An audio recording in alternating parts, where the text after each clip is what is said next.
To biologists, flowers are morphological and embryological marvels and the sites of sexual reproduction.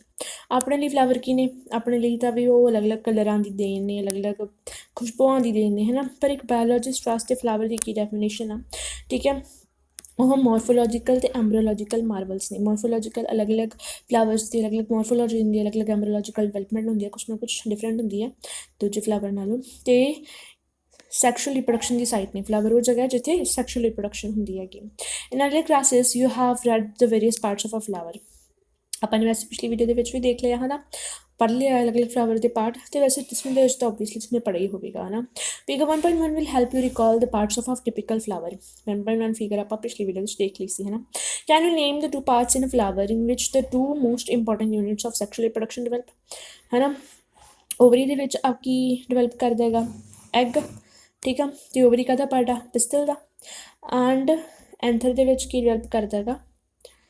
ਐਂਥਰ ਦੇ ਵਿੱਚ develop ਕਰਦਾ ਹੈਗਾ ਉਹ ਮੇਲ ਗਮੇਟ, ਠੀਕ ਹੈ। ਅਤੇ ਪੋਲਨ ਗ੍ਰੇਨ ਦੇ ਅੰਦਰ। ਅਤੇ ਇੱਕ ਆਧਾ ਪਾਰਟ ਹੈਗਾ ਸਟੇਮਨ ਦਾ, ਠੀਕ ਹੈ।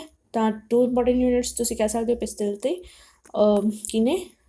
ਸਟੇਮਨ। Pre fertilisation structure and events.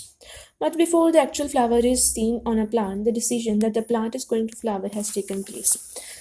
Plant ਦੇ ਉੱਪਰ ਅਸਲੀ ਫਲਾਵਰ ਉੱਗਣ ਤੋਂ ਪਹਿਲਾਂ ਹੀ ਨਾ ਇਹ ਡਿਸੀਜਨ ਪਲਾਂਟ ਦੇ ਦੁਆਰਾ ਲਿਆ ਜਾਂਦਾ ਹੈਗਾ ਕਿ ਫਲਾਵਰ ਉੱਗੇਗਾ, ਪਲਾਂਟ ਦੇ ਉੱਪਰ ਫਲਾਵਰ ਉੱਗੇਗਾ ਅਤੇ ਕਿੱਥੇ ਉੱਗੇਗਾ, ਹੈ ਨਾ। ਇਹ ਡਿਸੀਜਨ ਪਹਿਲਾਂ ਹੀ ਲੈ ਲਿਆ ਜਾਂਦਾ ਹੈਗਾ। ਕਿੱਦਾਂ ਪਹਿਲਾਂ ਹੀ ਡਿਸੀਜਨ ਲੈ ਲਿਆ ਜਾਂਦਾ? ਦੇਖੋ, ਜਿਹੜਾ ਪਲਾਂਟ ਹੈ ਨਾ, ਪਲਾਂਟ ਕੋਲ ਆਪਾਂ ਜੇ ਮੋਟੇ ਤੌਰ 'ਤੇ ਗੱਲ ਕਰੀਏ ਤਾਂ 2 ਮੈਰਿਸਟਮਸ ਹੁੰਦੇ ਨੇ, ਠੀਕ ਹੈ। ਇੱਕ ਹੁੰਦਾ ਹੈਗਾ ਰੂਟ ਐਪੀਕਲ ਮੈਰਿਸਟਮ ਅਤੇ ਦੂਜਾ ਹੁੰਦਾ ਹੈਗਾ ਸ਼ੂਟ ਐਪੀਕਲ ਮੈਰਿਸਟਮ, ਰਾਈਟ।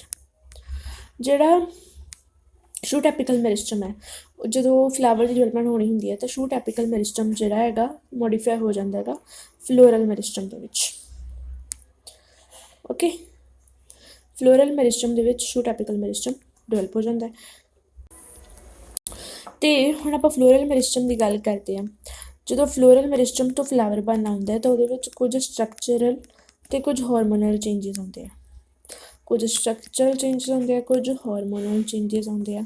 ਸਟਰਕਚਰਲ ਕਿੱਦਾਂ ਕਹਿ ਸਕਦੇ ਹਾਂ? ਜਿਹੜੀ ਸ਼ੂਟ ਆ ਮੋਡੀਫਾਈ ਹੋ ਜਾਂਦੀ ਹੈ ਨਾ ਪੈਡੀ ਸੈਲ ਦੇ ਵਿੱਚ, ਇੱਕ ਉਹ ਸਟਰਕਚਰਲ ਚੇਂਜ ਹੋ ਸਕਦਾ। ਅਤੇ ਹਾਰਮੋਨਲ ਚੇਂਜਿਸ ਜਿੱਥੇ ਫਲਾਵਰ ਬਣਨਾ ਹੁੰਦਾ ਉੱਥੇ ਆਕਸੀਨ ਅਤੇ ਇਥਾਈਲਿਨ ਹਾਰਮੋਨ ਸਿਕਰੀਟ ਹੁੰਦੇ ਨੇ। ਆਕਸੀਨ ਅਤੇ ਇਥਾਈਲਿਨ ਇਹਨਾਂ ਦਾ ਕੰਮ ਕੀ ਹੁੰਦਾ? ਇਹ ਇੰਡਿਊਸ ਕਰਦੇ ਨੇ ਫਲਾਵਰਿੰਗ ਨੂੰ, ਇਸ ਕਰਕੇ ਉੱਥੇ ਆਕਸੀਨ ਅਤੇ ਇਥਾਈਲਿਨ ਹਾਰਮੋਨ ਸਿਕਰੀਟ ਹੁੰਦੇ ਨੇਗੇ। ਅਤੇ ਫਿਰ ਆਪਣਾ ਕੀ ਬਣ ਜਾਂਦਾ ਹੈਗਾ?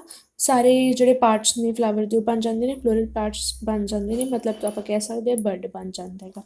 ਫਿਰ ਬਰਡ ਬਣਨ ਤੋਂ ਬਾਅਦ ਜਿਹੜਾ ਬਰਡ ਹੈ ਉਹ ਓਪਨ ਹੁੰਦਾ ਹੈ। ਕਦੋਂ ਓਪਨ ਹੁੰਦਾ ਹੈਗਾ?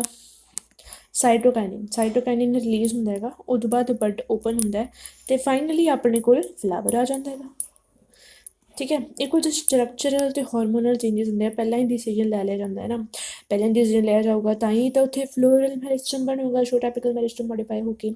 ਫਿਰ ਉੱਥੇ ਸਟਰਕਚਰਲ ਅਤੇ ਹਾਰਮੋਨਲ ਚੇਂਜਿਸ ਹੋਣਗੇ, ਫਿਰ ਬਰਡ ਬਣੂਗਾ, ਫਿਰ ਫਲਾਵਰ ਬਣੂਗਾ।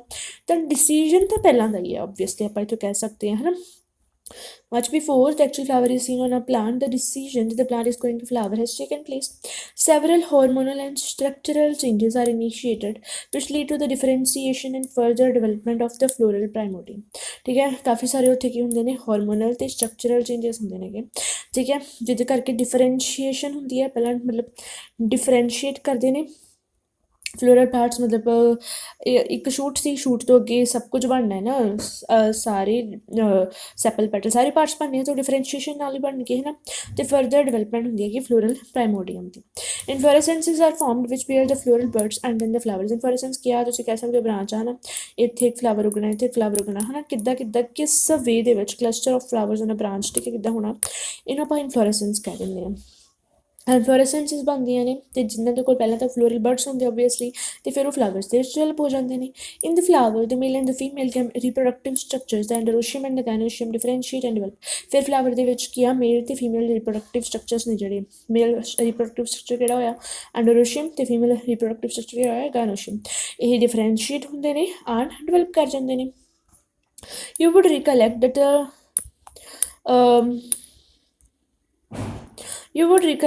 the androecium consists of a wall of stamens. ਦੇਖੋ, ਮੈਂ ਤੁਹਾਨੂੰ ਪਹਿਲਾਂ ਵੀ ਦੱਸਿਆ ਸੀ, ਇੱਥੇ ਵੀ ਇਹਨਾਂ ਨੇ ਕਲੀਅਰ ਕਰ ਦਿੱਤਾ ਕਿ ਇੱਕ ਸਟੇਮਨ ਹੋ ਸਕਦਾ ਅਤੇ ਐਂਡਰੋਸ਼ੀਅਮ ਜਿਹੜਾ ਹੈ ਉਹਦੇ ਵਿੱਚ ਜਿੰਨੇ ਵੀ ਫਲਾਵਰ ਦੇ ਉੱਪਰ ਸਟੇਮਨਸ ਹੋਣਗੇ ਉਹ ਸਾਰੇ ਮਿਲ ਕੇ ਐਂਡਰੋਸ਼ੀਅਮ ਕੌਨਸਟੀਟਿਊਟ ਕਰਨਗੇ। ਠੀਕ ਹੈ, ਐਂਡਰੋਸ਼ੀਅਮ ਦੇ ਕੋਲ ਕੀ ਹੁੰਦਾ ਹੈਗਾ, ਇੱਕ ਵੋਲ ਆਫ ਸਟੇਮਨਸ ਹੁੰਦਾ ਹੈਗਾ ਜਿਹੜੇ ਕਿ ਮੇਲ ਰਿਪਰੋਡਕਟਿਵ ਆਰਗਨ ਨੂੰ ਕੀ ਕਰਦਾ, ਰਿਪਰੈਜ਼ੈਂਟ ਕਰਦਾ, ਅਤੇ ਗਾਇਨੋਸ਼ੀਅਮ ਕੀ ਰਿਪਰੈਜ਼ੈਂਟ ਕਰਦਾ, ਫੀਮੇਲ ਰਿਪਰੋਡਕਟਿਵ ਆਰਗਨ ਨੂੰ ਰਿਪਰੈਜ਼ੈਂਟ ਕਰਦਾ ਹੈਗਾ। Okay, now moving on to the next one, stamen, microsporangium and pollen grain.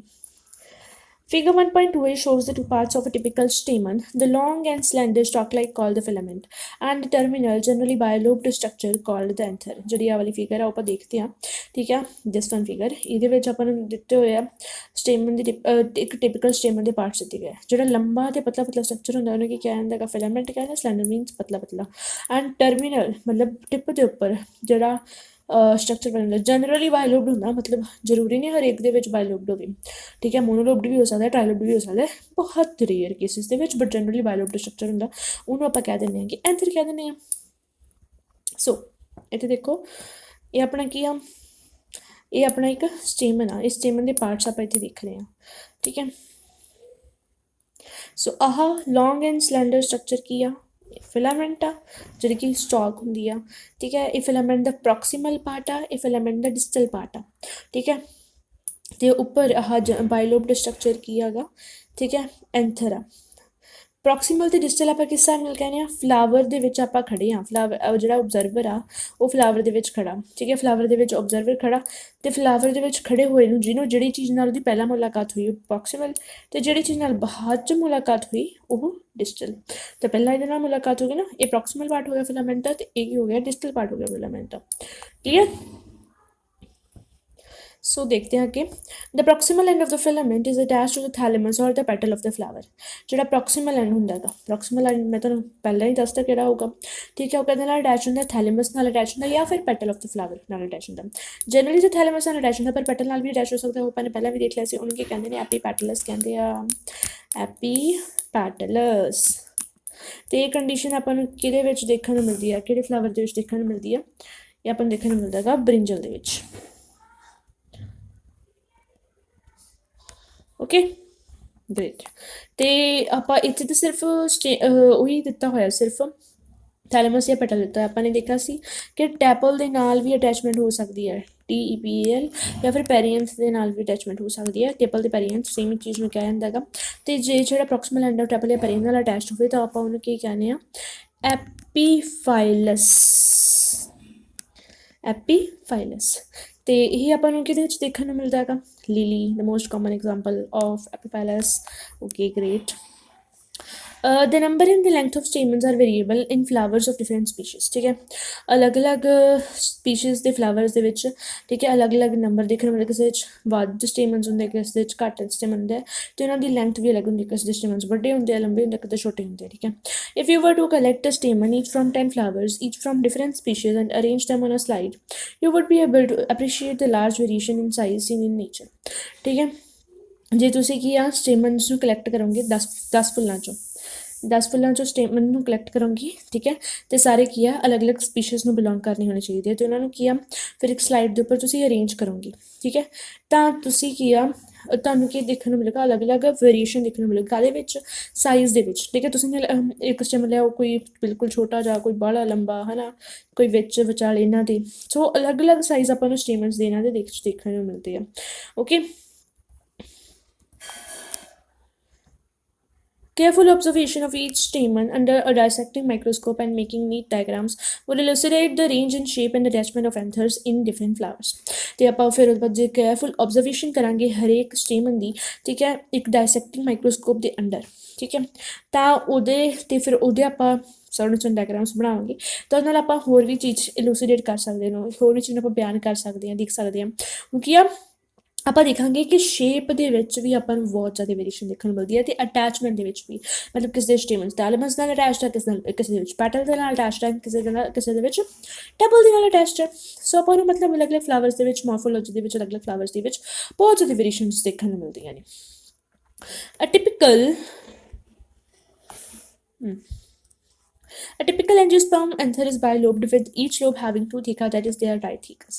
ਇੱਕ typical angiosperm flower ਕੀ ਹੁੰਦਾ ਹੈਗਾ, ਬਾਈਲੋਬਡ ਹੁੰਦਾ ਹੈਗਾ, ਮਤਲਬ एंजियोस्पर्म एंथर सॉरी एंथर कहंदा बाइलोब्ड ਹੁੰਦਾ मतलब आह एंथर आ तो ਕੀ ਹੈ ਦੋ ਲੋਬਸ ਦਾ ਬਣਿਆ ਹੋਇਆ ਆ ਫਸਟ ਲੋਬ ਹੋ ਗਈ ਤੇ ਆ ਸੈਕੰਡ ਲੋਬ ਹੋ ਗਈ great with each lobe having two theca ਤੇ ਹਰੇਕ ਲੋਬ ਦੇ ਵਿੱਚ ਦੋ ਥੀਕਾ ਹੁੰਦੇ ਆ okay here comes a twist most of the ਰੀਚਰਸ ਕੀ ਕਰਦੇ ਆ ਓਕੇ ਦੋ ਲੋਬਸ ਬਣਾਉਂਦੀਆਂ ਇਹਨਾਂ ਨੇ ਐਂਥਰ ਦੀਆਂ ਓਕੇ ਤਾਂ ਉਹ ਕੀ ਕਰਦੇ ਆ ਦੋ ਥੀਕਾ ਬਣਾਉਂਦੇ ਇੱਕ ਥੀਕਾ ਇੱਥੇ ਇੱਕ ਥੀਕਾ ਇੱਥੇ ਇੱਕ ਥੀਕਾ ਇੱਥੇ ਇੱਕ ਥੀਕਾ ਇੱਥੇ ਵਾਓ ਕਹਿੰਦੇ ਆ ਦੇਖੋ ਇੱਕ ਲੋਬ ਦੇ ਵਿੱਚ ਦੋ ਥੀਕਾ ਨੇ ਇਸ ਕਰਕੇ ਰਾਈਟ ਥੀਕਾ ਸਾ ਇਹ ਤਾਂ ਲੋਕ ਦੇ ਸ਼ੁਰੂ ਤੋਂ ਕਰਨੇ ਇਸ ਕਰਕੇ ਰਾਈਟ ਥੀਕਾ ਇੱਥੇ ਹੀ ਬੱਚਾ ਕਨਫਿਊਜ਼ ਹੋ ਜਾਂਦਾ ਇੱਥੇ ਹੀ ਬੱਚਾ ਮਾਰ ਖਾਂਦਾ ਗਾ ਫਿਰ ਇੱਥੋਂ ਉਹਨੂੰ ਇੱਥੇ ਜਿਹੜੀ ਮੋਰਫੋਲੋਜੀ ਇੱਥੋਂ ਉਹਨੂੰ ਸਮਝ ਆਉਣੀ ਹਟ ਜਾਂਦੀ ਆ ਇਟਸ ਨੋਟ ਲਾਈਕ ਦੈਟ ਠੀਕ ਹੈ ਇਹ ਬਿਲਕੁਲ ਹੀ ਰੋਂਗ ਆ ਠੀਕ ਹੈ ਹੁਣ ਆਪਾਂ ਦੇਖਦੇ ਹਾਂ ਅਸਲ ਦੇ ਵਿੱਚ ਹੁੰਦਾ ਕੀ ਹੈ ਜੇ ਆਪਾਂ ਐਂਥਰ ਬਣਾਈਏ ਹੈ ਨਾ ਓਕੇ ਆ ਐਂਥਰ ਆ ਬਾਇਲੋਬਡ ਆ ਓਕੇ ਅਤੇ ਫਿਰ ਉਦੋਂ ਆਪਾਂ ਕੀ ਕਰਦੇ ਹਾਂ ਇਹਨੂੰ ਡਾਇਸੈਕਟ ਕਰਦੇ ਹਾਂ ਇੱਥੋਂ ਡਾਇਸੈਕਸ਼ਨ ਕਰਦੇ ਹਾਂ ਉਸ ਹਿਸਾਬ ਨਾਲ ਤਾਂ ਜੇ ਉਸ ਹਿਸਾਬ ਨਾਲ ਕੀਤਾ ਤਾਂ ਲੌਂਗੀਟਿਊਡਨਲੀ ਪ੍ਰੈਜ਼ੈਂਟ ਨਹੀਂ ਨੋ ਦੇ ਆਰ ਪ੍ਰੈਜ਼ੈਂਟ ਟਰਾਂਸਵਰਸਲੀ ਇਹਨੂੰ ਆਪਾਂ ਡਾਇਸੈਕਟ ਕੀਤਾ ਠੀਕ ਹੈ ਫਿਰ ਆਪਾਂ ਨੂੰ ਕੁਝ ਇਹੋ ਜਿਹਾ ਸਟਰਕਚਰ ਦਿਖਿਆ ਇਹਦੀ ਡਾਇਸੈਕਸ਼ਨ ਤੋਂ ਬਾਅਦ ਕੁਝ ਇੱਦਾਂ ਦਾ ਅਤੇ ਇੱਕ ਥੀਕਾ ਇੱਥੇ ਆ ਇੱਕ ਥੀਕਾ ਇੱਥੇ ਆ ਇੱਕ ਥੀਕਾ ਇੱਥੇ ਆ ਇੱਕ ਥੀਕਾ ਇੱਥੇ ਆ ਚਾਰ ਕੋਨਿਆਂ ਦੇ ਵਿੱਚ ਚਾਰ ਥੀਕੇ ਪ੍ਰੈਜ਼ੈਂਟ ਨੇ ਨਾ ਕਿ ਇੱਦਾਂ ਵੀ ਕਿੱਥੇ ਕਿੱਥੇ ਕਿੱਥੇ ਨੋ ਦੈਟਸ ਰੋਂਗ ਇੱਦਾਂ ਨਹੀਂ ਹੈਗੇ ਇਹ ਇੱਦਾਂ ਨਹੀਂ ਇਹਨੂੰ ਇੱਥੋਂ ਕੱਟੋ ਅਤੇ ਅੰਦਰ ਚਾਕੂ ਫਿਰ ਤੁਹਾਨੂੰ ਇੱਥੇ ਦੋ ਥੀਕਾ ਇੱਧਰ ਲੱਭਣਗੇ ਠੀਕ ਹੈ ਇੱਥੇ ਤੁਸੀਂ ਦੇਖ ਸਕਦੇ ਹੋ ਤੁਹਾਨੂੰ ਪਤਾ ਹੀ ਲੱਗ ਜੂ ਕਿ ਮੈਂ ਕੀ ਕਹਿ ਰਹੀ ਹਾਂ you'll understand it more clearly ਆਹ ਆਪਣਾ ਐਂਥਰ ਸੀਗਾ ਇਹਨੂੰ ਮੈਂ ਇੱਥੋਂ ਕੱਟਤਾ ਤਾਂ ਆਹ ਦੇਖੋ ਤੁਹਾਨੂੰ ਪਤਾ ਵੀ ਲੱਗ ਰਿਹਾ ਨਾ ਕਿ ਇੱਥੋਂ ਕੱਟਿਆ ਨਾ ਤਾਂ ਇੱਦਾਂ ਦਾ ਨਿਕਲ ਗਿਆ ਆਪਣੇ ਕੋਲ ਹੈ ਨਾ ਤਾਂ ਉਹਦੇ ਇੱਦਾਂ ਦਾ ਆਪਣੇ ਕੋਲ ਡਾਇਸੈਕਸ਼ਨ ਆ ਗਿਆ ਉੱਪਰ ਵਾਲਾ ਹਿੱਸਾ ਇੱਥੇ ਨਹੀਂ ਬਣਾਇਆ ਹੋਇਆ ਠੀਕ ਹੈ ਉਹ ਕੱਟਿਆ ਹੋਇਆ ਹੈਗਾ ਇੱਥੇ ਅਤੇ ਇੱਥੇ 1 2 3 4 ਚਾਰ ਕੋਨੇ ਦੇ ਵਿੱਚ ਚਾਰ ਥੀਕਾ ਪ੍ਰੈਜ਼ੈਂਟ ਨੇ ਹੁਣ ਇੱਥੇ ਤੁਸੀਂ ਕਹੋਗੇ ਨਹੀਂ ਇਹਦੇ ਵਿੱਚ ਤਾਂ ਇੱਕ ਲੋਬ ਦੇ ਵਿੱਚ ਇੱਕੋ ਹੀ ਥੀਕਾ ਪ੍ਰੈਜ਼ੈਂਟ ਆ ਜੇ ਆ ਇੱਕ ਲੋਬ ਆ ਕਹਿੰਦੇ ਇਹਦੇ ਵਿੱਚ ਤਾਂ ਇੱਕੋ ਹੀ ਥੀਕਾ ਪ੍ਰੈਜ਼ੈਂਟ ਆ ਇਟਸ ਬਿਕੋਜ਼ ਕਿਉਂਕਿ ਇੱਥੇ ਪੋਲਨ ਗ੍ਰੇਨਸ ਡਿਵੈਲਪ ਹੋ ਚੁੱਕੇ ਆ ਠੀਕ ਹੈ ਇਹ ਥੀਕਾ ਨਹੀਂ ਰਹੇ ਦੇ ਨੋ ਮੋਰ ਥੀਕਾ ਇਹ ਪੋਲਨ ਸੈਕਸ ਬਣ ਚੁੱਕੇ ਅਤੇ ਜਦੋਂ ਪੋਲਨ ਸੈਕਸ ਬਣ ਜਾਂਦੇ ਜਦੋਂ ਪੋਲਨ ਗ੍ਰੇਨਸ ਨੂੰ ਡਿਸਪਰਸ ਕਰ ਲੈਂਦੇ ਦੋਨੋਂ ਜਿਹੜੇ ਥੀਕਾ ਹੁੰਦੇ ਆ ਨਾ ਉਹ ਕੀ ਹੋ ਜਾਂਦੇ ਆ ਮਿਲ ਜਾਂਦੇ ਆ ਫਿਊਜ਼ ਹੋ ਜਾਂਦੇ ਆ ਅਤੇ ਉੱਥੇ ਕਾਮਨ ਲਾਈਨ ਆਫ ਡਾਇਸੈਂਸ ਬਣ ਜਾਂਦੀ ਹੈ ਹਰ ਇੱਕ ਲੋਬ ਦੇ ਵਿੱਚ ਜਿੱਥੋਂ ਕਿ ਪੋਲਨ ਗ੍ਰੇਨਸ ਬਾਹਰ ਨਿਕਲਦੀ ਆ ਠੀਕ ਹੈ okay often a longitudinal groove runs lengthwise separating the theca ਦੇਖੋ ਆਹ ਕੀ ਹੈ longitudinal groove ਆ this one ਆਹ longitudinal groove ਆ ਹੋ ਜਾ ਲੋਡ ਓਕੇ ਦਿਸ ਵਨ ਆਹ ਲੌਂਗੀਟਿਊਡਨਲ ਗਰੂਵ ਆ ਜਿਹੜੇ ਕਿ ਦੋ ਲੋਬਸ ਨੂੰ ਅਤੇ ਆਹ ਵਾਲੇ ਜਿਹੜੇ ਦੋ ਥੀਕਾ ਨੇ ਉਹਨਾਂ ਨੂੰ ਕੀ ਆ ਸੈਪਰੇਟ ਕਰ ਰਹੀ ਆ ਹੋਰ ਆਪਾਂ ਇੱਥੇ ਬਣਾ ਕੇ ਦੇਖ ਲੈਂਦੇ ਹਾਂ ਕੁਛ ਇਸ ਤਰੀਕੇ ਦਾ ਸਟਰਕਚਰ ਹੋਤਾ ਇਸਕਾ ਹਾਂਜੀ ਠੀਕ ਹੈ ਕੁਝ ਇੱਦਾਂ ਦਾ ਸਟਰਕਚਰ ਹੁੰਦਾ ਅਤੇ ਆਹ ਗਰੂਵ ਆ ਦਿਸ ਇਜ਼ ਦ ਗਰੂਵ ਓਕੇ ਇਹ ਬਹੁਤ ਅੱਗੇ ਤੱਕ ਜਾਂਦੀ ਆ ਠੀਕ ਹੈ ਅਤੇ ਸੈਪਰੇਟ ਕਰਦੀ ਆ ਅਤੇ ਇੱਥੇ ਦੋਨੋਂ ਲੋਬਸ ਜਿਹੜੀ ਆ ਅਟੈਚਡ ਹੁੰਦੀ ਆ with the help of a connective tissue ਦੀ ਹੈਲਪ ਨਾਲ ਦੋਨੋਂ ਇਹ ਆਹ ਹੁਣ ਲੋਬਸ ਵੀ ਦੇਖ ਲਓ ਇੱਕ ਵਾਰੀ ਆਪਾਂ ਨੇ ਹੁਣ ਟਰਾਂਸਵਰਸਲੀ ਕੱਟਿਆ ਤਾਂ ਆਪਣੇ ਕੋਲ ਇੱਕ ਆਹ ਵਾਲੀ ਲੋਬ ਆ ਇੱਕ ਆਹ ਵਾਲੀ ਲੋਬ ਆ ਠੀਕ ਹੈ ਇਹ ਉੱਪਰ ਇੱਦਾਂ ਠੀਕ ਹੈ ਅਤੇ ਹਰ ਇੱਕ ਲੋਬ ਦੇ ਵਿੱਚ ਕਿੰਨੇ ਨੇ ਦੋ ਥੀਕਾ ਪ੍ਰੈਜ਼ੈਂਟ ਨੇ ਇੱਕ ਇੱਥੇ ਸੋਰੀ ਇੱਕ ਇੱਥੇ ਠੀਕ ਹੈ ਚਾਰ ਥੀਕਾ ਇਨ ਆਲ ਆਪਾਂ ਨੇ ਆਪਣੇ ਕੋਲ 1 2 3 4 ਚਾਰ ਥੀਕਾ ਪ੍ਰੈਜ਼ੈਂਟ ਨੇ ਓਕੇ ਆਈ ਹੋਪ ਕਿ ਤੁਹਾਨੂੰ ਸਮਝ ਆ ਗਿਆ ਹੋਵੇਗਾ ਮੈਂ ਪੂਰੀ ਕੋਸ਼ਿਸ਼ ਕੀਤੀ ਹੈ ਆਪਣੀ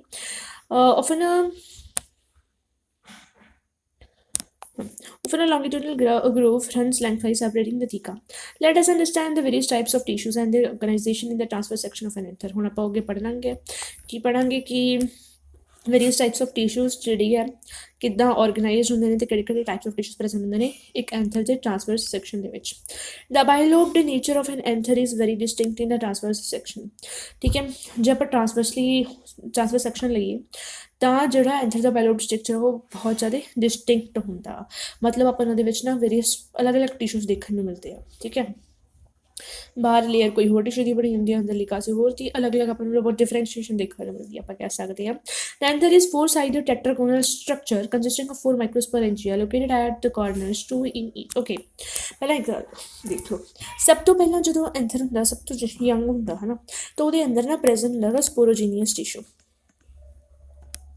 ਹੈ ਨਾ ਉਹਦੇ ਜਿਹੜੇ ਥੀਕਾ ਪ੍ਰੈਜ਼ੈਂਟ ਹੁੰਦੇ ਆ ਉਹਨਾਂ ਦੇ ਅੰਦਰ ਸਪੋਰੋਜੀਨੀਅਸ ਟਿਸ਼ੂ ਪ੍ਰੈਜ਼ੈਂਟ ਹੁੰਦਾ ਵਾ ਉਹਦੇ ਬਾਅਦ ਸਪੋਰੋਜੀਨੀਅਸ ਟਿਸ਼ੂ ਜਿਹੜਾ ਹੈ ਉਹਦੇ ਸਾਰੇ ਜਿਹੜੇ ਮਾਈਕਰੋਸਪੋਰ ਮਦਰ ਸੈਲਸ ਬਣ ਜਾਂਦੇ ਸਪੋਰੋਜੀਨੀਅਸ ਟਿਸ਼ੂ ਦੇ ਸਾਰੇ ਸੈਲਸ ਤੇ ਮਾਈਕਰੋਸਪੋਰ ਸੈਲਸ ਦੀ ਤਰ੍ਹਾਂ ਮਾਈਕਰੋਸਪੋਰ ਮਦਰ ਸੈਲਸ ਡਾਇਰੈਕਟ ਕਰਦੇ ਆ ਤੇ ਉਹ ਮਿਓਸਿਸ ਕਰਕੇ ਮਾਈਕਰੋਸਪੋਰਸ ਬਣਾ ਲੈਂਦੇ ਆ। ਠੀਕ ਹੈ, ਮਾਈਕਰੋਸਪੋਰਸ ਬਣਾ ਲੈਂਦੇ ਆ ਤੇ ਫਿਰ ਮਾਈਕਰੋਸਪੋਰਸ ਦੇ ਵਿੱਚ ਅੱਗੇ ਜਦੋਂ ਡਿਵੈਲਪਮੈਂਟ ਹੁੰਦੀ ਹੈ ਨਾ ਮਾਈਕਰੋਸਪੋਰਸ ਡਿਵੈਲਪ ਕਰਕੇ ਬਣਾਉਂਦੇ ਨੇ ਪੋਲਨ ਗ੍ਰੇਨਸ। ਠੀਕ ਹੈ, ਪੋਲਨ ਗ੍ਰੇਨਸ ਬਣਾਉਂਦੇ ਨੇ। ਗ੍ਰੇਟ, ਠੀਕ ਹੈ। ਸਪੋਰੋਜੀਨੀਅਸ ਟਿਸ਼ੂ ਕਾਹਦੇ ਵਿੱਚ ਪ੍ਰੈਜ਼ੈਂਟ ਸੀਗਾ? ਠੀਕ ਕਾਹਦੇ ਵਿੱਚ ਪ੍ਰੈਜ਼ੈਂਟ ਸੀਗਾ? ਜਦੋਂ ਮਾਈਕਰੋਸਪੋਰਸ ਬਣ ਗਏ, ਸਪੋਰੋਜੀਨੀਅਸ ਟਿਸ਼ੂ ਦੇ ਮਾਈਕਰੋਸਪੋਰਸ ਬਣ ਗਏ ਤਾਂ ਆਪਾਂ ਉਹਨੂੰ ਕਹਾਂਗੇ ਮਾਈਕਰੋਸਪੋਰੈਂਜੀਅਮ, ਮਤਲਬ ਕਿ ਜਿਹੜੇ ਮਾਈਕਰੋਸਪੋਰਸ ਨੇ ਉਹ ਮਾਈਕਰੋਸਪੋਰੈਂਜੀਅਮ ਦੇ ਅੰਦਰ ਪ੍ਰੈਜ਼ੈਂਟ ਨੇ। ਤੇ ਜਦੋਂ ਮਾਈਕਰੋਸਪੋਰ ਤੋਂ ਜਿਹੜੇ ਅੱਗੇ ਪੋਲਨ ਗ੍ਰੇਨਸ ਬਣ ਗਏ ਤਾਂ ਇਟ ਇਜ਼ ਨੋ ਮੋਰ ਮਾਈਕਰੋਸਪੋਰੈਂਜੀਅਮ, ਹੁਣ ਉਹਦੇ ਅੰਦਰ ਪੋਲਨ ਗ੍ਰੇਨਸ ਪ੍ਰੈਜ਼ੈਂਟ ਨੇ, ਮਾਈਕਰੋਸਪੋਰਸ ਨਹੀਂ ਪ੍ਰੈਜ਼ੈਂਟ। ਤਾਂ ਫਿਰ ਆਪਾਂ ਉਹਨੂੰ ਕਹਿਣ ਲੱਗ ਰਹੇ ਹਾਂ ਮਾਈਕਰੋਸਪੋਰੈਂਜੀਅਮ ਨੂੰ ਕਹਿਣ ਲੱਗ ਜਾਂਦੇ ਆਪਾਂ ਉਦੋਂ ਪੋਲਨ ਸੈਕ। ਪਹਿਲਾਂ ਉਹਨੂੰ ਥੀਕਾ ਕਹਿੰਦੇ ਆ, ਫਿਰ ਜਦੋਂ ਮਾਈਕਰੋਸਪੋਰ ਬਣ ਜਾਂਦੇ ਨੇ ਆਪਾਂ ਮਾਈਕਰੋਸਪੋਰੈਂਜੀਅਮ ਕਹਿਣ ਲੱਗ ਜਾਂਦੇ ਆ ਤੇ ਉਹਦੇ ਬਾਅਦ ਜਦੋਂ ਪੋਲਨ ਗ੍ਰੇਨਸ ਬਣ ਜਾਂਦੇ ਨੇ ਤਾਂ ਆਪਾਂ ਉਹਨੂੰ ਕਹਿੰਦੇ ਆਂਗੇ ਪੋਲਨ ਸੈਕਸ। ਓਕੇ ਗ੍ਰੇਟ, ਹੁਣ ਆਪਾਂ ਲਾਈਨਸ ਵੀ ਪੜ੍ਹ ਲੈਣੇ ਕੀ ਲਿਖਿਆ ਹੋਏਗਾ। The bilobe nature of an anther is very distinct in the transverse section of the anther. It's a polyp. The anther is four-sided tetragonal structure consisting of four microsporangia located at the corners to each lobe. ठीक है, चार sided anther ਹੁੰਦਾ। ਦੇਖੋ ਆ ਚਾਰ ਸਾਈਡਾਂ ਹੀ ਸੀਗੀਆਂ, ਥੋੜਾ ਜ਼ਿਆਦਾ ਹੀ ਗੰਦਾ ਬਣ ਲਿਆ ਕੁਛ ਇੱਦਾਂ ਦਾ ਮੰਨ ਲਓ। ਠੀਕ ਹੈ, 1 2 3 4 these are the four sides। ਠੀਕ ਹੈ, ਚਾਰ ਸਾਈਡਾਂ ਨੇ ਐਂਥਰ ਦੀਆਂ, ਤਾਂ ਕਰਕੇ ਉਹਨੂੰ ਕੀ ਕਿਹਾ ਟੈਟਰਾਗੋਨਲ ਕਹਿੰਦਾ। ਐਂਥਰ ਦੀ ਸ਼ੇਪ ਹੁੰਦੀ ਆ ਟੈਟਰਾਗੋਨਲ, ਅੱਗੇ ਟੈਟਰਾਹੈਡਰਲ ਵੀ ਆਊਗੀ, ਟੈਟਰਾਗੋਨਲ ਤੇ ਟੈਟਰਾਹੈਡਰਲ ਦੇ ਵਿੱਚ ਕਦੇ ਕਨਫਿਊਜ਼ ਹੋਣਾ। ਐਂਥਰ ਦੀ ਸ਼ੇਪ ਟੈਟਰਾਗੋਨਲ ਹੁੰਦੀ ਹੈ।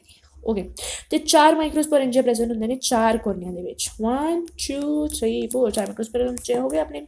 ਠੀਕ ਹੈ, the microsporangia develop further and become pollen sacs। ਉਹਦੇ ਮਾਈਕਰੋਸਪੋਰੈਂਜੀਆ ਜਿਹੜੇ ਆ ਅੱਗੇ ਡਿਵੈਲਪ ਹੁੰਦੇ ਆ ਤੇ ਉਹ ਮਾਈਕਰੋਸਪੋਰੈਂਜੀਆ ਕਾਹਦੇ ਵਿੱਚ ਡਿਵੈਲਪ ਹੋ ਜਾਂਦੇ ਆ? ਪੋਲਨ ਸੈਕਸ ਦੇ ਵਿੱਚ ਡਿਵੈਲਪ ਹੋ ਜਾਂਦੇ ਆ।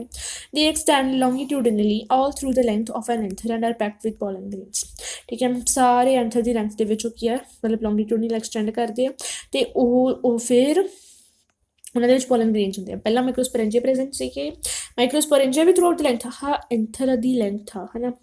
ਮੈਂ ਸਿਰਫ ਇੱਥੇ ਦੋ ਹੀ ਪੋਲਨ ਸੈਕਸ ਜਾਂ ਮਾਈਕਰੋਸਪੋਰੈਂਜੀਆ ਬਣਾਉਣ ਲੱਗੀ ਹਾਂ।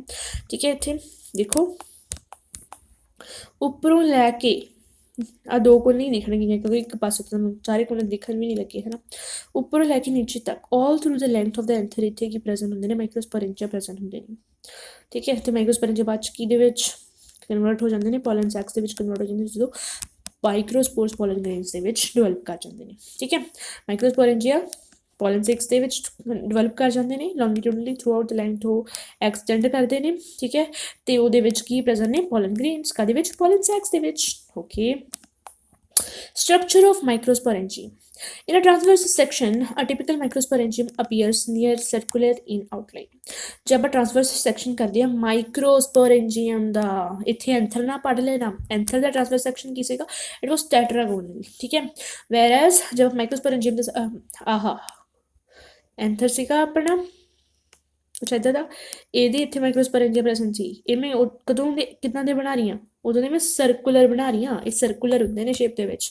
ਠੀਕ ਹੈ, ਸ਼ੇਪ ਦੇ ਵਿੱਚ ਨਹੀਂ, ਸ਼ੇਪ ਤਾਂ ਨਹੀਂ ਕਹਿ ਸਕਦੀ ਕਿਉਂਕਿ ਸ਼ੇਪ ਤਾਂ through out the length extend ਕਰਦੀ ਤਾਂ ਸਰਕੂਲਰ ਨਹੀਂ ਰਹੀ। ਇਟ ਇਜ਼ ਨੋਰਮਲ ਇਹ ਜੇ ਆਊਟਲਾਈਨ ਸਰਕੂਲਰ ਹੁੰਦੀ ਹੈ ਇਹਨਾਂ ਦੀ। ਠੀਕ ਹੈ, it is generally surrounded by 4 wall layers. ਜਿਹੜਾ ਮਾਈਕਰੋਸਪੋਰੈਂਜੀਅਮ ਹੁੰਦਾ ਉਹ 4 ਵਾਲ ਲੇਅਰਸ ਨਾਲ ਸਰਾਊਂਡਡ ਹੁੰਦਾ। ਠੀਕ ਹੈ, ਪਹਿਲਾਂ ਆਪਾਂ ਦੇਖ ਹੀ ਲੈਂਦੇ ਹਾਂ ਮਾਈਕਰੋਸਪੋਰੈਂਜੀਅਮ ਦਾ, ਕਿਉਂ ਨਾ ਉਹ ਦੇਖ ਲਿਆ ਜਾਵੇ। ਆਹ ਦੇਖੋ ਮੈਂ ਕਦੀ ਆਹ ਬਣਾ ਰਹੀ ਸੀ। ਠੀਕ ਹੈ, ਆਹ ਕੀ ਆ? ਟ੍ਰਾਂਸਵਰਸ ਸੈਕਸ਼ਨ ਆਫ ਐਨ ਐਂਥਰ ਆ। ਠੀਕ ਹੈ, ਆਹ ਗਰੂਵ ਪ੍ਰੈਜ਼ੈਂਟ ਹੈ, ਦਿਸ ਇਜ਼ ਦ ਗਰੂਵ ਤੇ ਆਹ ਕਨੈਕਟਿਵ ਟਿਸ਼ੂ ਜਿਹਦੇ ਨਾਲ ਆਹ ਇੱਕ ਲੋਬ ਤੇ ਦੋ ਲੋਬ ਦੋਨੋਂ ਲੋਬਸ ਅਟੈਚ ਹੁੰਦੀਆਂ ਨੇ। It is connective tissue. Okay, ਤੇ ਆਹ 1 2 3 4 these are the 4 microsporangium or you can say theca or you can say pollen sacs depending upon what is present in it। ਠੀਕ ਹੈ, ਚਾਰੇ ਕੋਨੇ ਦੇ ਵਿੱਚ ਇਹ ਪ੍ਰੈਜ਼ੈਂਟ ਹੁੰਦੇ ਆ ਤੇ ਇਹਨਾਂ ਦੇ ਬਾਹਰ 4 ਲੇਅਰਸ ਪ੍ਰੈਜ਼ੈਂਟ ਹੁੰਦੀਆਂ ਨੇ। 3 ਲੇਅਰਸ ਤਾਂ ਸਾਰੀਆਂ ਕਾਮਨ ਹੀ ਹੁੰਦੀਆਂ ਨੇ, 3 ਲੇਅਰਸ ਕਾਮਨ ਹੁੰਦੀਆਂ ਨੇ। ਠੀਕ ਹੈ, ਬਾਹਰਲੀਆਂ 3 ਲੇਅਰਸ ਸਾਰੇ ਮਾਈਕਰੋਸਪੋਰੈਂਜੀਆ ਦੀਆਂ ਜਾਂ ਪੋਲਨ ਸੈਕਸ ਦੀਆਂ ਕਾਮਨ ਹੀ ਹੁੰਦੀਆਂ ਨੇ। ਮਤਲਬ ਦੇਖ ਹੀ ਸਕਦੇ ਹੋ, ਦੇਖ ਕੇ ਪਤਾ ਲੱਗ ਰਿਹਾ ਹੈਗਾ epidermis through out the ਐਂਥਰ extend ਕਰ ਰਹੀ ਆ। ਠੀਕ ਹੈ, ਇੱਦਾਂ ਤਾਂ ਨਹੀਂ ਹੈਗਾ ਵੀ ਆਹ ਇੱਕ ਮਾਈਕਰੋਸਪੋਰੈਂਜੀਅਮ ਆ, ਇਹਦਾ ਐਪੀਡਰਮਿਸ ਅੱਡਾ। ਠੀਕ ਹੈ, ਫਿਰ ਇਹਦਾ ਐਂਡੋਥੀਸੀਅਮ ਅੱਡਾ ਤੇ ਮਿਡਲ ਲੇਅਰ ਅੱਡਾ। ਨੋ, ਇਹ ਸਾਰੇ ਇਹਦਾ ਕਾਮਨ ਆ, ਬਸ ਇੱਕ ਲੇਅਰ ਸਾਰਿਆਂ ਦੀ ਅਲੱਗ ਅਲੱਗ ਆ। ਅਲੱਗ ਅਲੱਗ ਮਾਈਕਰੋਸਪੋਰੈਂਜੀਆ ਦੇ ਕੋਲ ਅਲੱਗ ਅਲੱਗ ਇੱਕ ਲੇਅਰ ਪ੍ਰੈਜ਼ੈਂਟ ਹੋ ਗਈ ਟੇਪ ਟਮ। ਠੀਕ ਹੈ, ਸਭ ਤੋਂ ਬਾਅਦ ਐਪੀਡਰਮਿਸ ਪ੍ਰੈਜ਼ੈਂਟ ਆ, ਉਹ ਤੋਂ ਬਾਅਦ ਉਹਦੇ ਅੰਦਰ ਕੀ ਪ੍ਰੈਜ਼ੈਂਟ ਆ, ਐਂਡੋਥੀਸੀਅਮ। ਠੀਕ ਹੈ, ਸਭ ਤੋਂ ਵਾਲੀ ਲੇਅਰ ਐਪੀਡਰਮਿਸ, ਅੰਦਰਲੀ ਲੇਅਰ ਐਂਡੋਥੀਸੀਅਮ। ਫਿਰ ਐਂਡੋਥੀਸੀਅਮ ਤੋਂ ਅੰਦਰਲੀ ਲੇਅਰ ਕੀ ਹੁੰਦੀ ਆ ਕਿ ਮਿਡਲ ਲੇਅਰਸ। ਠੀਕ ਹੈ, ਇਹ ਲਗਭਗ 3-4 ਲੇਅਰਸ ਹੁੰਦੀਆਂ ਨੇ। ਠੀਕ ਹੈ, ਮਿਡਲ ਲੇਅਰਸ ਕਹਿ ਦਿੰਦੇ ਆਪਾਂ ਇਹਨਾਂ ਨੂੰ। ਅਤੇ ਸਭ ਤੋਂ ਅੰਦਰਲੇ ਪਾਸੇ ਜਿਹੜੀ ਕਿ ਹਰੇਕ ਮਾਈਕਰੋਸਪੋਰੈਂਜੀਅਮ ਦੇ ਕੋਲ ਆਪਦੀ ਵੱਖਰੀ ਪ੍ਰੈਜ਼ੈਂਟ ਹੁੰਦੀ ਆ, ਉਹ ਕਹਿੰਦੇ ਟੇਪਟਾ। ਠੀਕ ਹੈ, ਇਹਨਾਂ ਨੂੰ ਸਾਰੇ ਡਿਟੇਲ ਦੇ ਵਿੱਚ ਆਪਾਂ ਪੜ੍ਹਨਾ ਹੈਗਾ ਹਜੇ, ਮੋਟਾ ਮੋਟਾ ਫਿਰ ਵੀ ਦੱਸ ਨਹੀਂ। ਐਪੀਡਰਮਿਸ ਦੇ ਥੋੜ੍ਹੇ ਪਤਲੇ ਸੈਲਸ ਹੁੰਦੇ ਆ, ਐਂਡੋਥੀਸੀਅਮ ਥੋੜ੍ਹੇ ਮੋਟੇ ਸੈਲਸ ਹੁੰਦੇ ਆ। ਠੀਕ ਹੈ, ਮਿਡਲ ਲੇਅਰ ਦੀ 3-4 ਲੇਅਰਾਂ ਹੁੰਦੀਆਂ ਨੇ। ਠੀਕ ਹੈ, ਮੈਂ ਤੁਹਾਨੂੰ ਦੱਸਿਆ ਟੇਪਟਮ ਜਿਹੜਾ ਹੁੰਦਾ ਹੈਗਾ ਬਾਇਓਨਿਊਕਲੀਏਟਡ, ਮੋਸਟਲੀ ਬਾਇਓਨਿਊਕਲੀਏਟਡ, ਬਟ ਸਮਟਾਈਮਸ ਮਲਟੀ ਨਿਊਕਲੀਏਟਡ ਵੀ ਕਹਿ ਸਕਦੇ ਹੁੰਦਾ ਹੈਗਾ। ਇਹਦਾ ਕੰਮ ਕੀ ਹੁੰਦਾ, ਨਰਿਸ਼ਮੈਂਟ ਦਿੰਦਾ, ਇਸੇ ਕਰਕੇ ਮਲਟੀ ਨਿਊਕਲੀਏਟਡ ਜਾਂ ਫਿਰ ਬਾਇਓਨਿਊਕਲੀਏਟਡ ਹੁੰਦਾ ਹੈਗਾ। ਓਕੇ, ਐਂਡ ਦਿਸ ਵਨ ਇਹ ਥੋੜ੍ਹਾ ਡਿਟੇਲ ਦੇ ਵਿੱਚ ਕੀਤਾ ਗਿਆ। ਐਪੀਡਰਮਿਸ ਇੱਥੇ ਥੋੜ੍ਹਾ ਨਾ ਘੋਲਮਾਲ ਜਿਹਾ ਕਰਿਆ ਹੋਇਆ ਕੰਮ ਇਹਨਾਂ ਨੇ ਡਾਇਗਰਾਮ ਦੇ ਵਿੱਚ। ਐਪੀਡਰਮਿਸ ਦੀ ਲੇਅਰ ਨਾ ਇੰਨੀ ਮੋਟੇ ਸੈੱਲ ਨਹੀਂ ਹੁੰਦੇ, ਐਪੀਡਰਮਿਸ ਦੇ ਬਹੁਤ ਪਤਲੇ ਪਤਲੇ ਸੈਲਸ ਹੁੰਦੇ, ਬਹੁਤ ਪਤਲੇ ਪਤਲੇ, ਅਤੇ ਐਂਡੋਥੀਸੀਅਮ ਦੇ ਕੰਪੈਰੇਟਿਵਲੀ ਮੋਟੇ ਹੁੰਦੇ ਆ। ਓਕੇ, ਆ ਦੇਖੋ, ਵਾਲੀ ਲੇਅਰ ਐਪੀਡਰਮਿਸ, ਉਦੋਂ ਅੰਦਰਲੀ ਲੇਅਰ ਐਂਡੋਥੀਸੀਅਮ। ਜਿਹੜੀਆਂ ਬਾਹਰਲੀਆਂ ਲੇਅਰਸ ਹੁੰਦੀਆਂ ਨੇ, ਬਾਹਰਲੀਆਂ 3 ਲੇਅਰਸ, ਜਿਸ ਵਨ ਐਪੀਡਰਮਿਸ, ਐਂਡੋਥੀਸੀਅਮ ਅਤੇ ਮਿਡਲ ਲੇਅਰਸ, ਇਹਨਾਂ ਦਾ ਕੰਮ ਹੁੰਦਾ ਹੈਗਾ ਸਿਰਫ ਅਤੇ ਸਿਰਫ ਪ੍ਰੋਟੈਕਸ਼ਨ ਦਾ। ਐਂਡੋਥੀਸੀਅਮ ਇਹਨਾਂ 3 ਲੇਅਰਸ ਦਾ ਕੰਮ ਹੁੰਦਾ ਹੈਗਾ ਪ੍ਰੋਟੈਕਸ਼ਨ, ਪ੍ਰੋਟੈਕਟ ਕਰਨਾ। ਅਤੇ ਜਦੋਂ ਪੋਲਨ ਗ੍ਰੇਨਸ ਬਣ ਜਾਣ ਤਾਂ ਕੀ ਕਰਨਾ, ਡਿਹਾਈਸੈਂਸ ਆਫ ਐਂਥਰ। ਇਹਨਾਂ ਦੇ ਬਸ 2 ਕੰਮ ਨੇ। ਠੀਕ ਹੈ, ਅਤੇ ਜਿਹੜਾ ਆਪਣਾ ਟੇਪਟਮ ਸਾਹਿਬ ਨੇ, ਉਹਨਾਂ ਦੇ ਕੰਮ ਕੀ ਹੁੰਦਾ ਹੈਗਾ, ਟੇਪਟਮ ਦਾ ਕੰਮ ਹੁੰਦਾ ਹੈਗਾ ਨਰਿਸ਼ਮੈਂਟ, ਅਤੇ ਕੈਲੇਸ ਐਂਜ਼ਾਈਮ ਵੀ ਇਹ ਸਿਕਰੀਟ ਕਰਦੇ ਵੈਸੇ ਟੇਪਟਮ, ਐਂਡ ਸਪੋਰੋਪੋਲਿਨ ਦੀ ਫਾਰਮੇਸ਼ਨ ਦੇ ਵਿੱਚ ਵੀ ਹੈਲਪ ਕਰਦਾ ਹੈ, ਉਹ ਸਭ ਤੁਸੀਂ ਦੇਖੋਗੇ ਅੱਗੇ। ਅਤੇ ਆਹ ਕੀ ਨੇ, ਸਭ ਤੋਂ ਬਾਹਰਲੀ ਐਪੀਡਰਮਿਸ, ਫਿਰ ਆਉਂਦੀ ਹੈ ਐਂਡੋਥੀਸੀਅਮ, ਫਿਰ ਆਉਂਦੀਆਂ ਨੇ ਆਪਣੀਆਂ ਮਿਡਲ ਲੇਅਰਸ, ਫਿਰ ਉਹ ਤੋਂ ਬਾਅਦ ਟੇਪਟਮ। ਠੀਕ ਹੈ, ਟੇਪਟਮ ਕੀ ਹੁੰਦਾ, ਆਹ ਵਾਲਾ ਟੇਪਟਮ ਆ।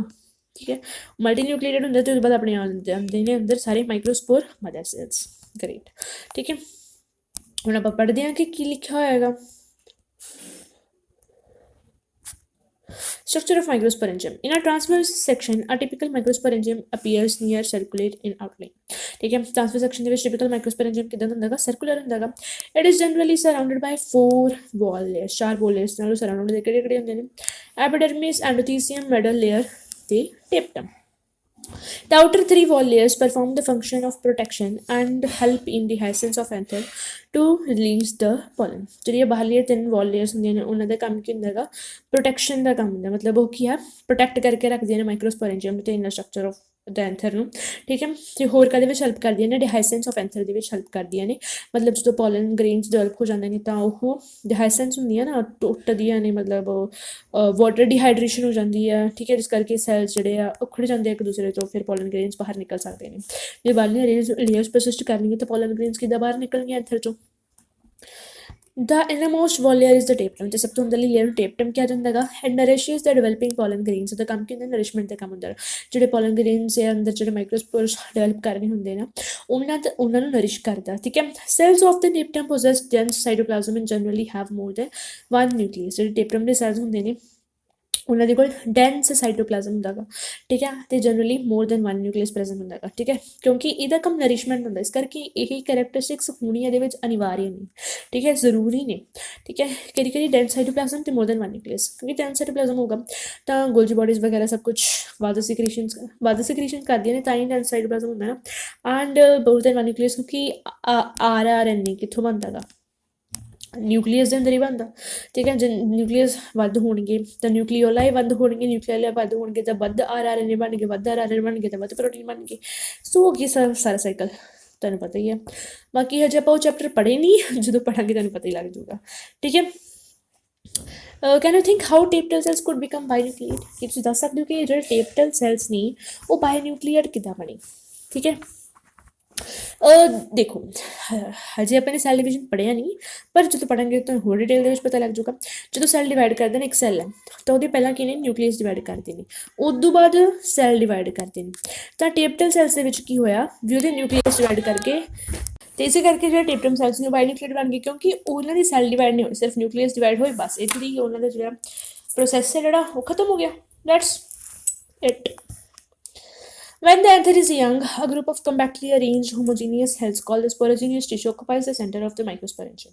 ਠੀਕ ਹੈ, ਜਦੋਂ ਐਂਥਰ ਯੰਗ ਹੁੰਦਾ ਹੈਗਾ, ਠੀਕ ਹੈ, ਬਹੁਤ ਜ਼ਿਆਦਾ ਯੰਗ ਹੁੰਦਾ, ਛੋਟਾ ਹੁੰਦਾ ਵਿਚਾਰਾ। ਠੀਕ ਹੈ, ਉਦੋਂ ਕੰਪੈਕਟਲੀ ਅਰੇਂਜਡ ਸੈਲ ਦਾ ਜਿਹੜਾ ਇੱਕ ਗਰੁੱਪ ਆ, ਠੀਕ ਹੈ, ਕੰਪੈਕਟਲੀ ਅਰੇਂਜਡ ਹੋਮੋਜੀਨੀਅਸ ਸੈਲਸ, ਮਤਲਬ ਸਾਰੇ ਇੱਕੋ ਮਿੱਕੇ ਨੇ। ਠੀਕ ਹੈ, ਜਿਹਨੂੰ ਕਿ ਸਪੋਰੋਜੀਨੀਅਸ ਟਿਸ਼ੂ ਕਹਿੰਦਾ, ਠੀਕ ਹੈ। ਉਹ ਕੀ ਹੈ, ਸੈਂਟਰ ਆਫ ਹਰੇਕ ਮਾਈਕਰੋਸਪੋਰੰਜਮ ਦੇ ਸੈਂਟਰ ਨੂੰ ਆਕਿਊਪਾਈ ਕਰਦਾ ਹੈਗਾ, ਠੀਕ ਹੈ। ਤੁਸੀਂ ਦੇਖ ਸਕਦੇ ਹੋ, ਹੋ ਜਾ ਲੋਡ ਹੋ ਜਾ, ਇੱਦਾਂ ਹੀ ਦੱਸ ਦਿੰਦੇ ਆਪਾਂ। ਚਲੋ, ਆਹ ਕੀ ਆ, ਮਾਈਕਰੋਸਪੋਰੰਜੀਅਮ, ਇਹਦੇ ਅੰਦਰ ਨਾ ਸਾਰੇ ਇੱਕੋ ਮਿੱਕੇ ਸੈਲਸ ਬਣ ਹੋਣਗੇ, ਇੱਕੋ ਮਿੱਕੇ ਤੇ ਸਾਰੇ ਕੀ ਸਾਰੇ ਇਕੱਠੇ ਹੋ ਕੇ ਕੀ ਬਣਾਉਂਦੇ ਆ, ਕੀ ਕੰਸਟੀਟਿਊਟ ਕਰਦੇ ਨੇ, ਸਪੋਰੋਜੀਨੀਅਸ ਟਿਸ਼ੂ, ਸਪੋਰੋਜੀਨੀਅਸ ਟਿਸ਼ੂ ਕੰਸਟੀਟਿਊਟ ਕਰਦੇ ਨੇ। Okay great.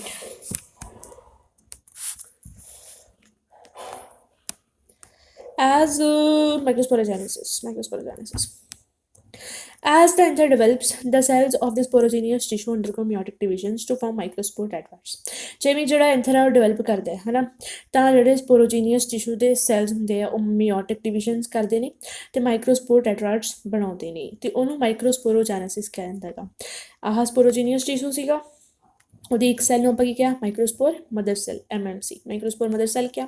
ਉਹ ਡਿਵਾਈਡ ਹੋਇਆ, ਉਹਨੇ ਮਿਓਟਿਕ ਡਿਵੀਜ਼ਨ ਕਰੀ, ਠੀਕ ਹੈ। ਤੇ ਉਹ ਤੋਂ ਕੀ ਹੈ, 4 ਸੈੱਲ ਬਣੀ, ਉਹਦੀ ਮਿਓਟਿਕ ਡਿਵੀਜ਼ਨ ਕਰਨ ਤੋਂ 4 ਸੈਲਸ ਬਣੇ, 1 2 3 4। ਇਹ ਸਾਰੇ ਕੀ ਆ, ਇੱਦਾਂ ਅਰੇਂਜ ਹੋਣਗੇ ਇੱਕ ਦੂਸਰੇ ਨਾਲ, ਇਹ ਜੁੜੇ ਹੋਏ ਹੋਣਗੇ, ਦ ਪੁਆਇੰਟ ਆਫ ਨੋਟ, ਜੁੜੇ ਹੋਏ ਹੋਣਗੇ ਇੱਕ ਦੂਸਰੇ ਨਾਲ, ਇਹ ਸਾਰੇ ਅਟੈਚਡ ਨੇ, ਠੀਕ ਹੈ, ਅਲੱਗ ਅਲੱਗ ਨਹੀਂ ਹੈਗੇ। ਤੇ ਇਸੇ ਕਰਕੇ ਇਸ ਸਟਰਕਚਰ ਨੂੰ, ਇਸ ਨੂੰ ਕੀ ਕਿਹਾ ਜਾਂਦਾ ਹੈਗਾ, ਟੈਟਰਾਡ ਕਿਹਾ ਜਾਂਦਾ ਹੈਗਾ। ਤੇ ਇਹਦੀ ਸ਼ੇਪ ਕੀ ਹੁੰਦੀ ਹੈ, ਟੈਟਰਾਹੈਡਰਲ। ਪਹਿਲਾਂ ਆਪਾਂ ਨੇ ਕਿਹੜੀ ਸ਼ੇਪ ਪੜ੍ਹੀ, ਟੈਟਰਾਗੋਨਲ, ਉਹ ਕਾਹਦੀ ਸੀ, ਐਂਥਰ ਦੀ ਸੀਗੀ, ਤੇ ਆਹ ਕੀ ਟੈਟਰਾਹੈਡਰਲ ਸ਼ੇਪ ਹੁੰਦੀ ਹੈਗੀ ਮਾਈਕਰੋਸਪੋਰ ਟੈਟਰਾਡ ਦੀ। ਤੇ ਇਹ ਜੁੜਿਆ ਕਿਹਦੀ ਹੈਲਪ ਨਾਲ ਹੁੰਦਾ ਹੈ, ਇਹ ਜੁੜਿਆ ਹੁੰਦਾ ਹੈਗਾ ਕੈਲੋਸ ਸ਼ੂਗਰ ਦੀ ਹੈਲਪ ਦੇ ਨਾਲ, ਠੀਕ ਹੈ। ਫਿਰ ਉਹਦੇ ਬਾਅਦ ਥੋੜ੍ਹੇ ਟਾਈਮ ਬਾਅਦ ਇਹ ਅਲੱਗ ਅਲੱਗ ਹੋ ਜਾਂਦੇ ਨੇ, ਹਾਂ ਸੋਰੀ ਥੋੜ੍ਹੇ ਚਿਰ ਬਾਅਦ ਇਹ ਕੀ ਹੈ, ਸਾਰੇ ਅਲੱਗ ਅਲੱਗ ਹੋ ਜਾਂਦੇ ਨੇ, ਠੀਕ ਹੈ। ਅਲੱਗ ਅਲੱਗ ਕਿਹਦੀ ਹੈਲਪ ਦੇ ਨਾਲ ਹੁੰਦੇ ਨੇ, ਕੀ ਕਹਿੰਦੇ ਨੇ ਉਹਨੂੰ, ਕੈਲੇਸ ਐਂਜ਼ਾਈਮ ਕੌਣ ਸਕ੍ਰੀਏਟ ਕਰਦੇ, ਪਹਿਲਾਂ ਤੁਹਾਨੂੰ ਵੀ ਦੱਸਿਆ ਸੀਗਾ, ਟੇਪਟਮ ਸਕ੍ਰੀਏਟ ਕਰਦੇ, ਤੇ ਉਹਦੀ ਹੈਲਪ ਦੇ ਨਾਲ ਇਹ ਸਾਰੇ ਵੱਖਰੇ ਹੋ ਜਾਂਦੇ ਨੇ। What would be the polarity of the cells of the tetrad ਦੇ ਜਿਹੜੇ ਸੈਲਸ ਨੇ ਉਹਨਾਂ ਦੀ ਪੋਲਾਰਿਟੀ ਕੀ ਹੋਊਗੀ, ਉਹ ਤੁਸੀਂ ਨੇ ਦੱਸਣੀ ਆ। ਮਾਈਕਰੋਸਪੋਰ MMC ਸੀਗਾ, ਮਾਈਕਰੋਸਪੋਰ ਮਦਰ ਸੈਲ, ਜਿਹੜਾ ਮਦਰ ਸੈਲ ਹੁੰਦਾ ਹਮੇਸ਼ਾ ਕੀ ਹੁੰਦਾ, ਡਿਪਲੋਇਡ ਹੁੰਦਾ, ਤਾਂ ਕੀ ਸੀਗਾ, ਡਿਪਲੋਇਡ ਸੀਗਾ। ਇਹਨੇ ਕੀ ਕਰੀ ਸੀ, ਮਿਓਟਿਕ ਡਿਵੀਜ਼ਨ ਕਰੀ ਸੀ ਨਾ, ਤਾਂ ਉਹ ਤੋਂ 4 ਸੈਲਸ ਬਣੇ ਸੀਗੇ। ਮਿਓਟਿਕ ਡਿਵੀਜ਼ਨ ਕੀ ਹੁੰਦੀ ਹੈ, ਰਿਡਕਸ਼ਨਲ ਡਿਵੀਜ਼ਨ ਹੁੰਦੀ ਹੈ। ਜੇ ਇਹ ਡਿਪਲੋਇਡ ਸੀ ਤਾਂ ਇਹ ਸਾਰੇ ਕੀ ਹੋਣਗੇ, ਓਬਵੀਅਸਲੀ ਹੈਪਲੋਇਡ ਹੋਣਗੇ, ਤਾਂ ਪੋਲਾਰਿਟੀ ਕੀ ਹੋਈ, ਹੈਪਲੋਇਡ ਹੋਈ। Okay great. ਅੱਗੇ ਪੜ੍ਹਦੇ ਆਪਾਂ, ਹਾਂ ਜਿਹੜੇ ਡਾਇਗਰਾਮ ਨੇ ਹੈ ਨਾ, ਇਹ ਆਪਾਂ ਆਲਰੇਡੀ ਦੇਖ ਚੁੱਕੇ ਹਾਂ। ਪਹਿਲੇ ਜਿਹੜੇ 2 ਡਾਇਗਰਾਮ, ਪਹਿਲੇ 2 ਡਾਇਗਰਾਮ ਉੱਪਰਲੇ ਦੇਖ ਲਿਓ, ਆ ਨੀਚੇ ਦੇਖ ਲਓ, ਪਤਾ ਨਹੀਂ ਕੀ ਪਲੇਕ ਪਈ ਹੋਈ ਆ। ਸੋ ਇਹ ਉਹਦਾ ਡਾਇਗਰਾਮ ਆ, ਜਦੋਂ ਜਿਹੜੇ ਪੋਲਨ ਗ੍ਰੇਨਸ ਨੇ ਪੂਰੀ ਤਰ੍ਹਾਂ ਡਿਵੈਲਪ ਹੋ ਗਏ ਅਤੇ ਉਹਨਾਂ ਦਾ ਘਰੋਂ ਬਾਹਰ ਨਿਕਲਣ ਦਾ ਟਾਈਮ ਆ ਗਿਆ, ਠੀਕ ਹੈ। ਉਹ ਕਹਿੰਦੇ ਮੈਥੋਂ ਇਹ ਜੰਜੀਰਾਂ ਦੇ ਵਿੱਚ ਨਹੀਂ ਰਿਹਾ ਜਾਂਦਾ, ਮੈਂ ਇੱਥੋਂ ਨਿਕਲਣਾ, ਠੀਕ ਹੈ। ਤਾਂ ਉਹ ਇੰਨੀ ਉਹਨਾਂ ਦੀ ਪਾਵਰ ਹੁੰਦੀ ਹੈ ਨਾ, ਸਾਰੇ ਇਕੱਠੇ ਇੰਨਾ ਕੰਮ ਕਰਦੇ ਕਿ ਉਹ ਐਂਥਰ ਨੂੰ ਇਹ ਪਾੜ ਕੇ ਰੱਖ ਦਿੰਦੇ ਨੇ, ਠੀਕ ਹੈ। ਤਾਂ ਜਦੋਂ ਪੋਲਨ ਗ੍ਰੇਨਸ ਨੇ ਡਿਵੈਲਪ ਹੋਣਾ ਹੁੰਦਾ ਨਾ, ਤਾਂ ਇੱਥੋਂ ਦੇ ਜਿਹੜੇ ਸੈਲਸ ਨੇ ਉਹ ਡੀਹਾਈਡਰੇਟ ਹੋ ਜਾਂਦੇ ਨੇ, ਵਾਟਰ ਲੂਜ਼ ਕਰ ਜਾਂਦੇ ਨੇ, ਇੱਕ ਦੂਸਰੇ ਤੋਂ ਅੱਡ ਹੋ ਜਾਂਦੇ ਨੇ, ਅਤੇ ਫਿਰ ਜਿਹੜੇ ਪੋਲਨ ਗ੍ਰੇਨਸ ਨੇ ਉਹ ਬਾਹਰ ਨਿਕਲ ਜਾਂਦੇ ਨੇ, ਆਜ਼ਾਦੀ ਪਾ ਲੈਂਦੇ ਨੇ ਆਪਦੇ ਪਿਆਰ ਨੂੰ ਪਾਉਣ ਦੇ ਲਈ, ਕੀ ਕੁਛ ਨਹੀਂ ਕਰਦੇ ਵਿਚਾਰੇ। ਅਤੇ ਪਹਿਲਾਂ ਹਾਂ ਜਿਹੜੇ ਵੀ ਡਾਇਗਰਾਮ ਹੁੰਦੇ ਨਾ, ਉਹ ਤਾਂ ਨੀਚੇ ਦੇਖ ਲਿਆ ਕਰੋ ਕਿ ਉਹਦੀ ਕੀ ਦਿੱਤਾ ਹੋਇਆ, ਕਿ ਕਾਹਦਾ ਡਾਇਗਰਾਮ ਹੈ, ਕਿਉਂਕਿ ਐਜ਼ ਇਟ ਇਜ਼ ਨਾ ਕੁਐਸਚਨ ਆ ਜਾਂਦਾ ਕਿ ਕਾਹਦਾ ਡਾਇਗਰਾਮ ਹੈ, ਅਤੇ ਉੱਥੇ ਤੁਸੀਂ ਕਨਫਿਊਜ਼ ਹੋ ਸਕਦੇ ਹੋ। ਪਹਿਲਾ ਕੀ ਸੀ, ਟ੍ਰਾਂਸਫਰ ਸੈਕਸ਼ਨ ਸੀਗਾ ਯੰਗ ਐਂਥਰ ਦਾ, ਪਹਿਲਾ ਡਾਇਗਰਾਮ ਜਿਹੜਾ ਸੀਗਾ। ਅਤੇ ਜਿਹੜਾ ਦੂਜਾ ਸੀਗਾ ਉਹ ਕੀ ਸੀਗਾ, ਐਨਲਾਰਜ ਵਿਊ ਸੀਗਾ ਇੱਕ ਮਾਈਕਰੋਸਪੋਰੰਜੀਅਮ ਦਾ, ਉਹ ਵੀ ਆਪਾਂ ਨੇ ਦੇਖ ਲਿਆ। ਅਤੇ ਤੀਜਾ ਕੀ ਸੀਗਾ, ਮੈਚੋਰ ਡਿਹਾਈਜ਼ਡ ਐਂਥਰ ਦੀ ਦਾ ਡਾਇਗਰਾਮ ਸੀਗਾ। ਚਲੋ ਆਪਾਂ ਅੱਗੇ ਚੱਲਦੇ ਹਾਂ।